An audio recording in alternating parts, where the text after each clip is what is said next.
المرسلين بالأنبياء أجمعين وذاك تعظيم له من فضل رب العالمين. وبعد ذلك ارتقى نبينا بحر التقى نحو السماوات العلا بالأنبياء فيها التقى.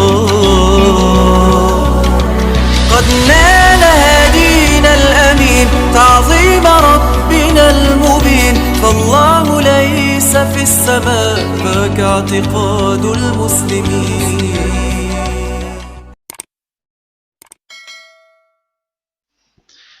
Salah satu karakter dari ajaran salafi adalah mengingkari taklid. Mengingkari taklid. Nah, sekarang kita definisikan dulu, apa itu taklid? Apakah sama taklid yang kita fahami, yang ulama kita fahami dengan taklid? Kalau dulu kan debatnya NU Muhammadiyah, sekarang udah nggak masuk ya. Udah nggak ada orang NU Muhammadiyah udah nggak debat begini, Pak. NU Muhammadiyah sudah lewat perdebatan ini.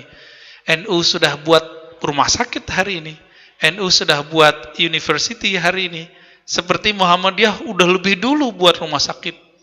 Saya lama ngajar di rumah sakit Islam. Bertahun-tahun kita. Sampai kemudian ya udah nggak bisa lagi ya. Bentrok dengan jauh dari kampus. Begitu juga NU Muhammadiyah udah nggak repot-repot ngomongin ini mazhab apa nih, udah nggak repot lagi. Karena mereka sudah punya lembaga namanya Bahsul Masail di NU, lembaga tarjih di Muhammadiyah. Udah nggak ada urusan. Udah selesai. Tapi sekarang muncul lagi nih, perdebatannya mirip kayak tahun 70-an, 80-an, 90-an. Nah, bapak-bapak tahulah ya. Persis mirip lagi, cuma bedanya kalau dulu Kiai NU, Ustaz Muhammadiyah, sekarang yang ngaku ahlu sunnah dengan yang ahlu sunnah beneran gitu. Nah, dulu mereka jelas organisasinya, sekarang enggak. Nama ahlu sunnah mereka ambil, lalu mengatakan inilah ahlu sunnah. Itulah sebabnya banyak kawan-kawan kita yang baru hijrah itu nyerempet ke sana, Pak, karena namanya membingungkan. Ini salah satu cara dakwah mereka. Ya. Apa taklid versi mereka? Taklid versi mereka mengikuti tanpa pengetahuan. Mereka sebut taklid buta kepada seorang imam. Nah, itu sederhana itu definisinya. Mengikuti seorang imam atau ajaran-ajarannya dengan taklid buta. Jadi taklid itu diulang-ulang lagi. Secara bahasa Arab, taklid itu dari qallada yuqallidu taqlidan. Apa artinya? Mengikat. Jadi kalau saya mengikat sesuatu supaya dia ngikut saya atau saya terbawa olehnya, maka saya ikat badan saya ke sesuatu. Lalu terikat. Kemana dia pergi, saya ke bawah. Namanya taklid. Ya. Qallada yuqallidu taqlidan. Lalu dibedakanlah persis seperti perdebatan NU Muhammadiyah dulu. Kami tidak taklid, kami ittiba. Ittiba siapa? Ittiba Allah dan Rasulullah dan salafus saleh. Begitu. Ketika kita kejar apa makna ittiba, oh ternyata tahu dalil ini HR Bukhari, hadis riwayat Bukhari.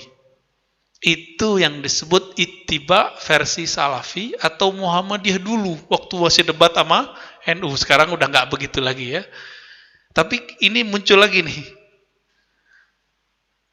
Cukup tahu ini hadis riwayat Bukhari, Muslim, atau ini ayat berapa, itu sudah disebut naik dari taklid ke ittiba. Menurut siapa? Salafi. Makanya mereka nggak mau tahu. Yang penting search aja. Ambil dari website mana, share. Bagi mereka, begitu sudah disebut ittiba. Benar nggak? Ya, antum yang berhadapan terus di grup ya kan? Jadi nge-share. Nah, nanti ada dalam kurungnya. Ini kitab Syanu. Ini perkataan Syekh Islam Ibnu Taimiyah. Ini hadis riwayat fulan. Mengetahui dalam kurung itu apa, riwayat siapa, itu sudah disebut ittiba versi salafi. Kalau bagi kita yang bermazhab, mazhab kita apa Pak? Masih ingat? Masa nggak ingat ya? Beneran nih mazhab Syafi'i? Serius? Itulah enaknya Indonesia. Kalau di Arab sana, satu kota, satu desa, itu sudah banyak mazhab Pak. Jadi beda desa udah beda mazhab. Orang kita ini kan patuh-patuh sama kiainya. Ya, santai aja, mazhab selesai. Mau diganti sekarang nih, mau ditukar. Sebenarnya nggak masalah sih, cuma caranya nggak fair. Dia mau menawarkan satu mazhab baru, nggak apa-apa, tapi jangan batalkan mazhab orang. Ya, dia ingin menawarkan ittiba, nggak usah jelekin taklid. Sebenarnya nggak ada masalah. Masalahnya, mereka mulai mencela taklid, mencela bermazhab. Itu aja sih masalahnya. Nah, maka Syekh Ali Jum'ah mengatakan salah satu ciri khusus yang mencolok dari salafi ekstrim, berarti nggak semua salafi. Salafi yang ekstrim. Suka mencela, mengingkari siapa saja yang bertaklid. Nah, ini kata ini nih, yang kemudian diurai oleh beliau. Lalu taklid menurut kita apa? Taklid menurut kita itu mengikuti seorang imam mazhab tanpa mengetahui dalilnya atau cara mengurai dalilnya. Nah, maka taklid terbagi dua bagi kita. Ada dua tingkatan. Tingkatan paling bawah, paling rendah. Taklid kita nggak tahu. Yang penting Imam Syafi'i, udah. Yang penting Imam Ahmad bin Hambal, udah gitu. Kenapa? Saya percaya Imam Syafi'i, Imam Ahmad bin Hambal, Imam Malik, Imam Abu Hanifah, imam yang ahli kitab, ahli Al-Quran dan ahli sunnah. Apapun yang dia lakukan dalam masalah agama pasti berdasarkan Al-Quran dan sunnah. Maka saya percaya, udah selesai. Nah, ini namanya taklid versi taklid tam, taklid yang sempurna, total. Lalu ada taklid yang cuma taklid manhaji. Taklid apa istilahnya? Manhaji, hanya secara manhaj. Contohnya, alhamdulillah hampir semua amal dalam rukun Islam yang 5 itu saya hafal Pak dalilnya, mulai dari syahadat sampai haji. Bisa dibacain satu-satu kalau mau. Ya. Kita hafal Pak, alhamdulillah dalilnya. Tapi ketika saya membaca kitab kita tercengang. Canggih sekali cara berpikir Imam Syafi'i, menggabungkan riwayat yang kadang berbeda, yang kita nggak kebayang bagaimana dia kok bisa berpikir menggabungkan ini, lalu muncullah satu pemahaman.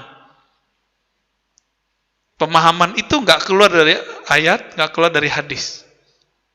Sayangnya kitab itu belum diterjemah, Pak. Ya. Malaysia ya, aduh repot, Pak. Bahasa Malaysia ya, mungkin yang pintar bahasa Melayu silakan. Ya, teman-teman kita orang Malaysia beruntung tuh sudah ada terjemahannya. Itu bukan yang ringkasan loh, Pak ya. Yang berjilid-jilid. Semoga nanti teman-teman kita yang ahli terjemah, yang ahli sunnah mau menerjemah. Amin. Ya, nanti Bapak tinggal baca itu kitab, ya. Canggih luar biasa.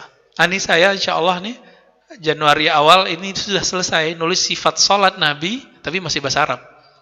Riwayat Imam Syafi'i. Nah, nanti kita bedah di sini kalau mau. Sama Pak kayak kita sholat di sini, persis sama, nggak jauh beda. Nanti biar naik aja dari taklid sempurna menjadi taklid manhaji. Kok masih disebut taklid? Karena sistemnya kita pinjam dari Imam Syafi'i, walaupun kita sudah tahu dalilnya. Disebut taklid manhaji. Bagi salafi itu sudah disebut ittiba. Maka kalau boleh disebut ittiba'nya salafi, itu masih taklid versi kita. Faham maksudnya? Ya. Jadi nggak usah tersinggung lagi nanti Pak kalau dibilang ente kok taklid? Iya, taklidnya aneh, itu ittiba'nya ente gitu. Ya. Gitu aja Pak masalahnya. Di salafi itu ideal memang. Ini ideal Pak, bagus. bahwa bapak-bapak ini, ibu-ibu ini, mas-mas ini, adik-adik itu harus tahu semua dalil yang diamalkan. Bagus gitu? Bagus. Tapi sanggup nggak? Dalil takbir tahu nggak? Duluan takbir apa angkat tangan? Ayo berapa dalil? Hadis Anas bin Malik, Abu Hurairah, Ibnu Umar, Abu Sa'id Al-Khudri. Ayo yang mana mau ya? Tuh, itu jadi pusing Pak. Maka diringkaslah oleh Imam Ibnu Hajar. Ketika mazhab itu berkembang dengan kalam ulama, beliau kerucutkan kembali ke kalam Nabi. Muncullah kitab Bulughul Maram. Nah, saya suka tuh dengan kitab Bulughul Maram itu. Suka sekali. Cuma Bulughul Maram itu bukan untuk pemula, Pak. Tapi untuk taklid manhaji. Jadi dia sudah mengerti nih kalam-kalam ulama, udah ngerti kitab Matan Takrib, udah ngerti kitab Minhaj, udah mengerti kitab Iqna, udah mengerti kitab-kitab ini, baru dia masuk ke Bulughul Maram. Cuma kena jamaah udah kebelet nanya dalil, udahlah kita bilang aja ke teman kita, Tat, antum ngajarin deh kitab Bulughul Maram, semua dalil ada di situ. Ya. Dan di situ terlihat bahwa itu kan dalam mazhab Syafi'i saja itu sudah ada perbedaan, Pak. Kalau saya boleh ringkas, Bulughul Maram ini kalau boleh disebut ringkasan dari Ma'rifatus Sunan wal Athar karya Imam Al-Baihaqi. Kalau boleh diringkas, Pak. Ma'rifatus Sunan wal Athar pengembangan dari kitab Al-Um. Ini versi ahli hadis. Nanti versi ahli fikih beda lagi. Nah, saya fikih Syafi'i saya lebih dominan ke gaya ahli hadis. Itu sebabnya sama teman saya Habib Ges aja udah beda, Pak, beberapa kaul Syafi'iyah kita. Nggak ada masalah. Saya mendahulukan dalil, dia mendahulukan kaul, baru masuk ke dalil. Saya baru masuk ke kaul. Jadi kita dalil dulu, baru kemudian kalam. NU sama kayak, karena Habib Ges kan NU. Ya, NU itu cari dulu kalam ulama, baru dalil gitu. Saya mau tanya ke Bapak, mungkinkah satu dalil bisa pemahamannya lebih dari satu faham? Bisa. Kenapa itu? Manhaj. Karena maka manhaj memahami teks itu beda. Manhaj nahu, nanti nahu yang dikemukakan.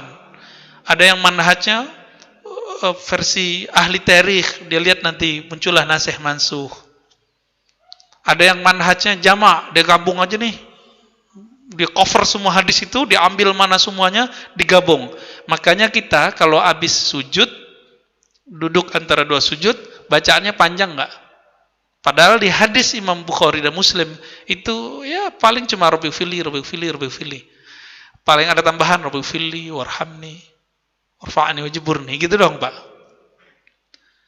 Jadi jangan heran sholatnya Bapak ini dianggap bid'ah oleh teman salafi. Kenapa? Bacaannya panjang amat, Rabbi fili, warhamni, wajiburni, warzuqni, wadini, wa'afini, wa'fa'ni. Ternambah lagi, wazawijni. Nikahin lagi aku ya Allah. Itu kacau lagi tuh. Itu 7. Bahkan di satu riwayat digabungkan oleh Imam Nawawi jadi 8 doa tuh. Ya, yang saya ingat kita ya dalam kitab Al-Majmu' beliau.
gabungan hadis.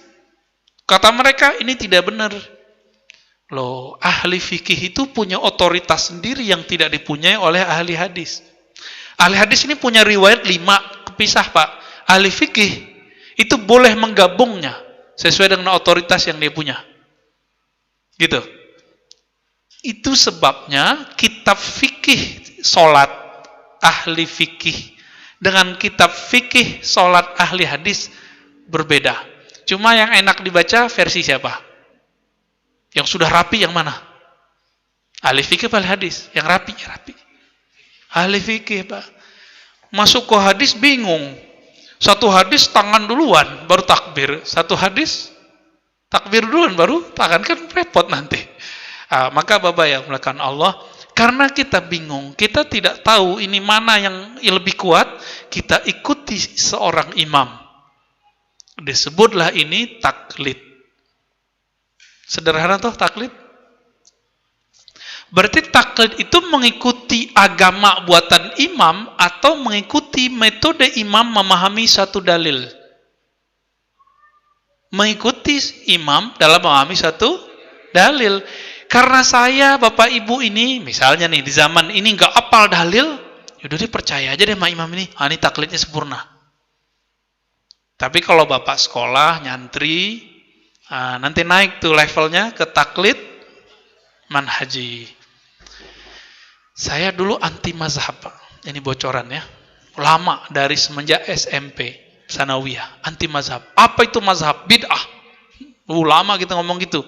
Habis baca buku, dulu salah satu kakek kita di sana, ya satu suku dengan saya. Beliau orang Muhammadiyah, baik banget ya.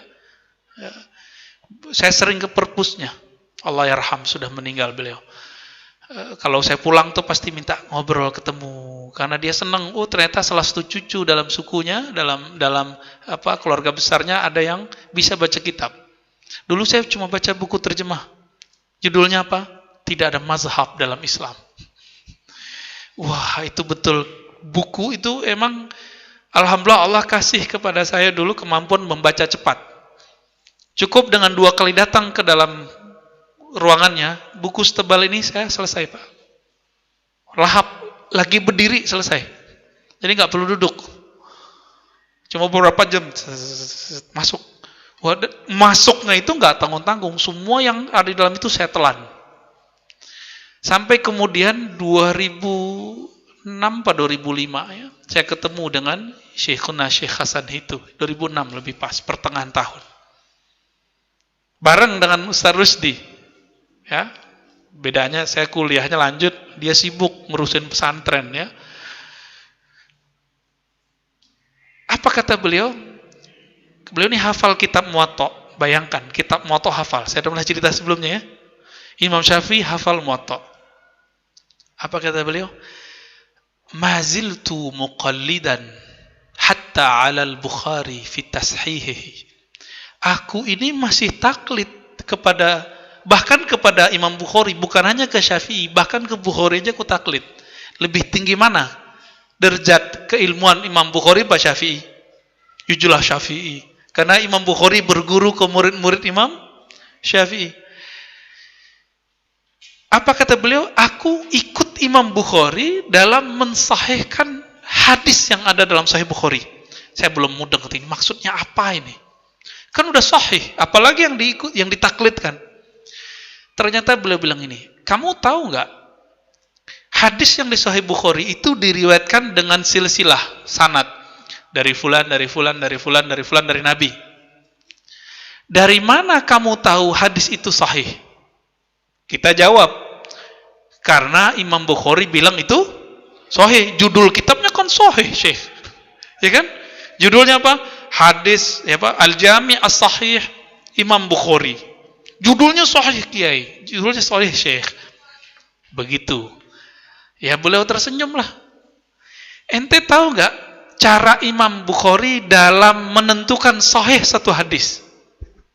Wah, mulai Pak, mulai rontok. Yang dulu saya baca itu mulai rontok. Iya juga ya. Kalau Imam Bukhari ketemu seorang imam, Imam Al-Humaidi, itu dia harus pastikan Imam Humaidi ini ketemu nggak dengan gurunya. Yahya ibn Sufyan ibn Uyainah. Karena apa? Karena Sufyan ibn Uyainah ini gurunya Imam Humaidi. Jadi Imam Humaidi berguru ke Syafi'i, Syafi'i berguru ke Ibnu Uyainah. Dalam beberapa event bertemulah Imam Syafi'i itu dengan Ibnu Uyainah ngajak Al-Humaidi, masih muda, masih remaja. Jadi dia ajak jadi asistennya, jadi muridnya. Maka dalam fikih dia berguru ke Imam Syafi'i, dalam hadis dia berguru ke gurunya Imam Syafi'i.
Harus dipastikan juga nih, Ibnu Uyainah ini ketemu nggak dengan orang setelahnya, orang sebelumnya, Yahya Al-Ansari.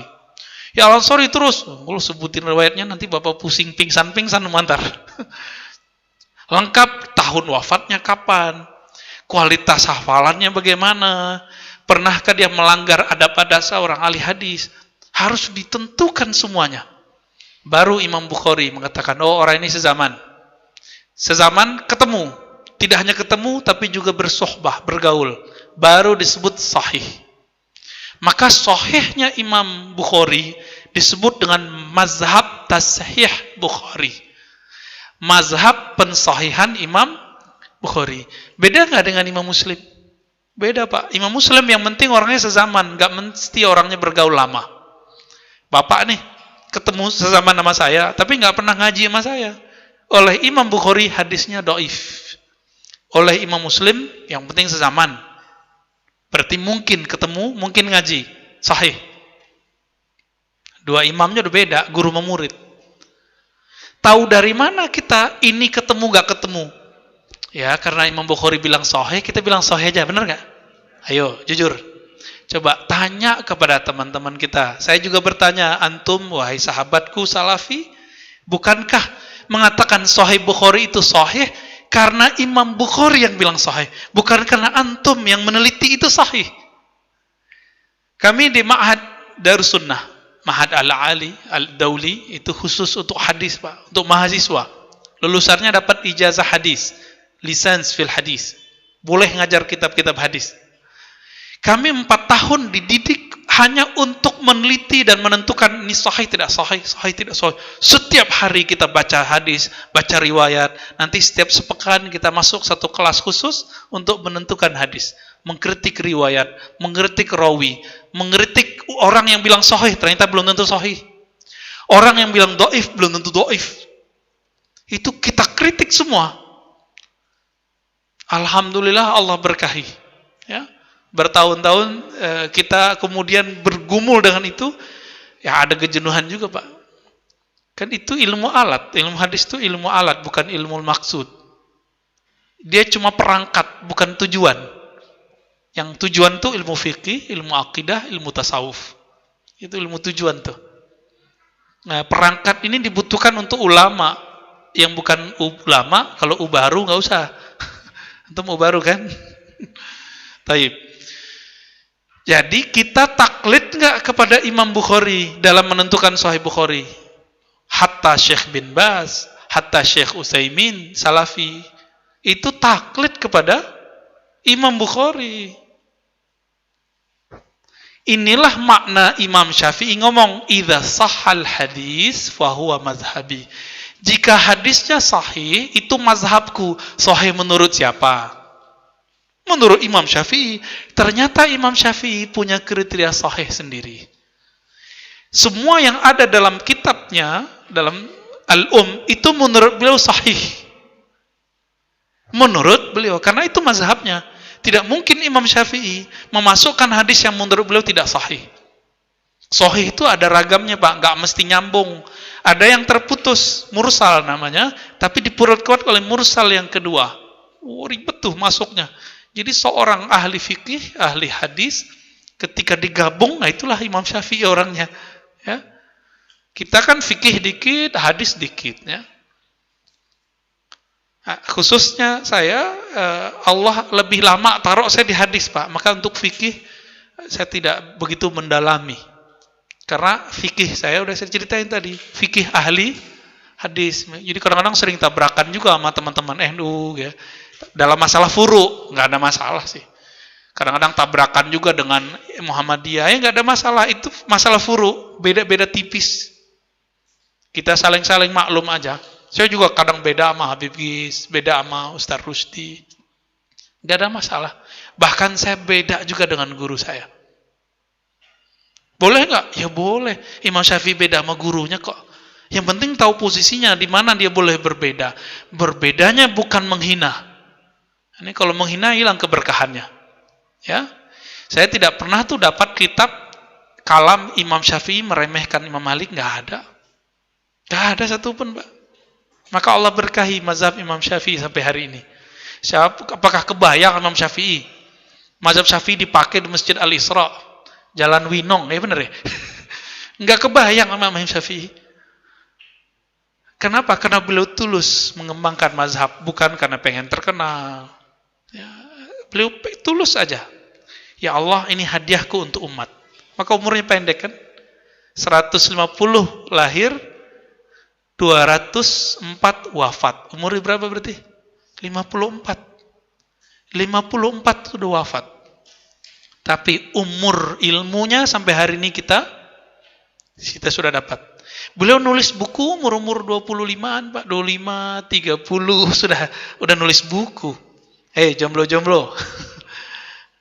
Jadi jomblo yang produktif lah ya. Apalagi bapak-bapak yang sudah matang ini. Matang ubannya, Pak.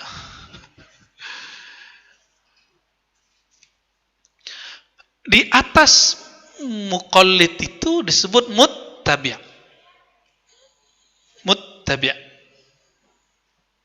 Muttabi' itu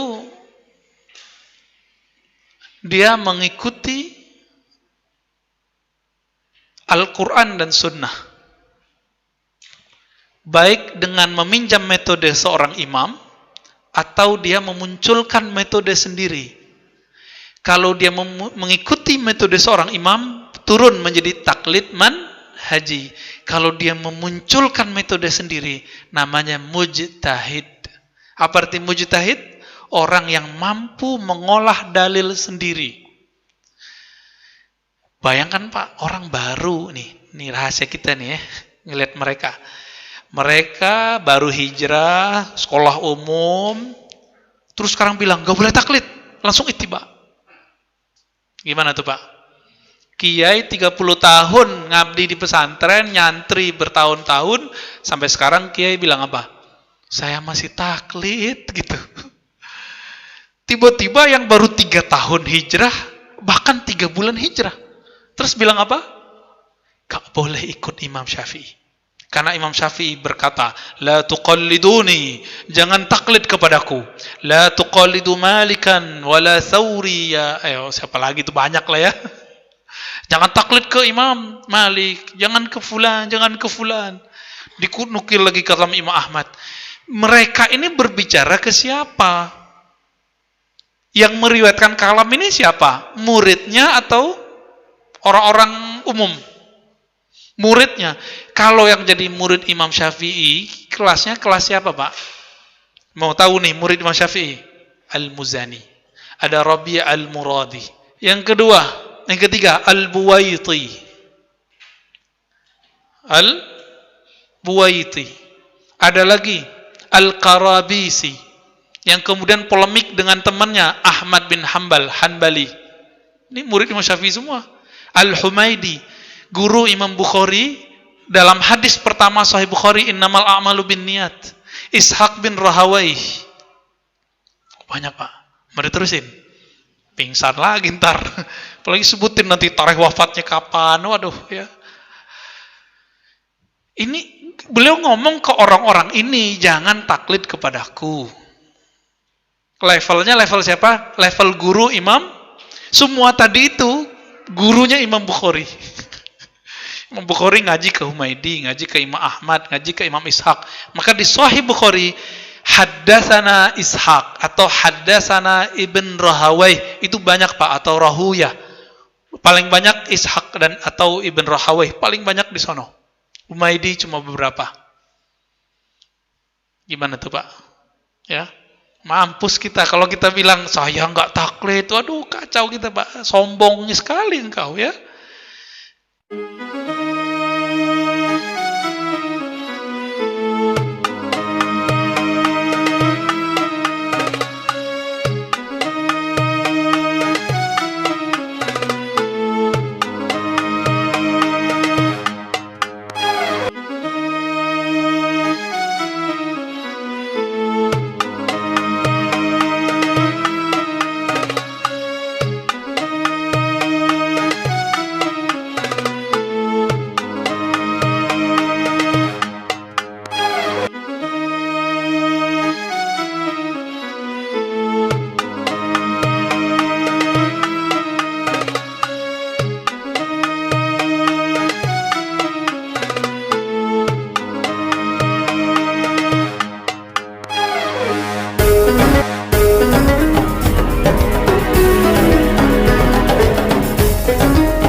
Jadi saya khawatir orang yang mengatakan tidak taklid itu pertama, nggak mengerti makna taklid apa. Yang kedua, memang dia sombong gitu. Kita nggak tahu yang mana nih. Semoga yang pertama. Karena saya yakin teman-teman yang baru hijrah, yang baru ngaji, bahkan mungkin sudah bertahun-tahun ngaji di YouTube, Manhaj Al-Yutubiyah, ya. Antum ngaji di sana, oke, silakan, nggak apa-apa. Ya, itu juga taklid kok ke manhaj, namanya Manhaj Al-Yutubiyah. Masa untuk mengaji ke ustadz harus dicek dulu, ada nggak ustadznya di YouTube? Kan teman kita yang nggak ada yang di YouTube jadi diremehkan Pak. Teman kita yang nggak masuk ke YouTube banyak yang lebih alim dari kita, terutama di fikih banyak sekali yang alim, akidah banyak yang alim, tapi mereka mastur. Mereka tersembunyi. Jadi nanti kalau berguru di sini jangan yang ada di YouTube, Pak. Nanti salah niat tar, ya. Enggak sahih nanti niatnya. Taib.